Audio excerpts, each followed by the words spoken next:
En Suisse, une femme sur 3 a été victime de harcèlement sexuel sur son lieu de travail. Elena est l'une d'entre elles. J'étais employée dans un bureau temporaire et je travaillais dans une maison de retraite. Je travaillais de nuit, du mardi au mercredi. En août de l'année dernière, on faisait des rondes et on parlait.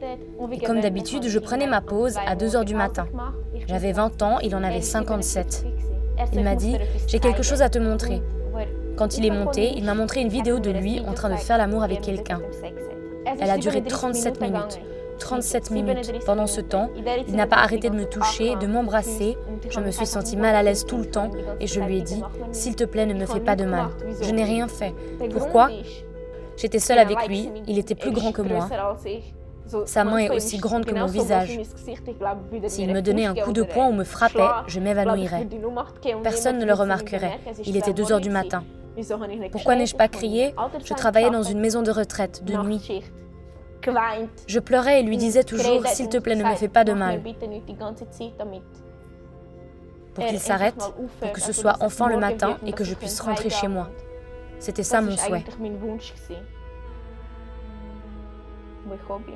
Quand je suis rentrée chez moi, je me suis assise juste là. J'ai dit « Maman ». Et elle a tout de suite compris que quelque chose n'allait pas. Elle m'a demandé ce qui n'allait pas, je lui ai raconté et elle a dit « Appelle tout de suite la police ». J'ai appelé la police, ils sont passés et je suis allée au commissariat.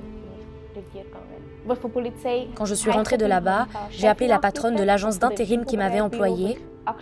J'ai appelé et j'ai dit « J'ai dénoncé une personne de l'entreprise ». Elle a pensé que c'était un résident. J'ai dit que c'était un employé. C'est là qu'ils ont su avec qui je travaillais. Au début, je m'en suis voulu. Je ne pouvais pas me regarder dans le miroir. Je suis tombée en dépression et j'ai perdu 20 kilos. Ma situation financière était catastrophique. J'étais au chômage et à la SUVA. Parce que c'était classé comme accident. On ne reçoit de l'argent que lorsqu'on a gagné le procès, c'est-à-dire lorsque la procédure pénale est terminée.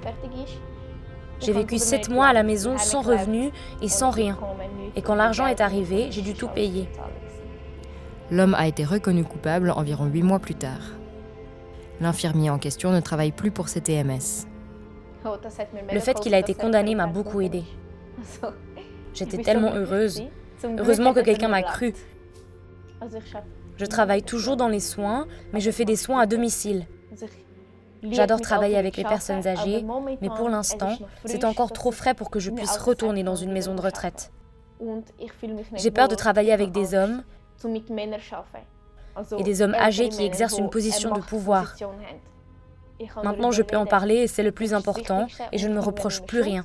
Je sais que c'est de sa faute, je peux vivre avec, je l'ai accepté.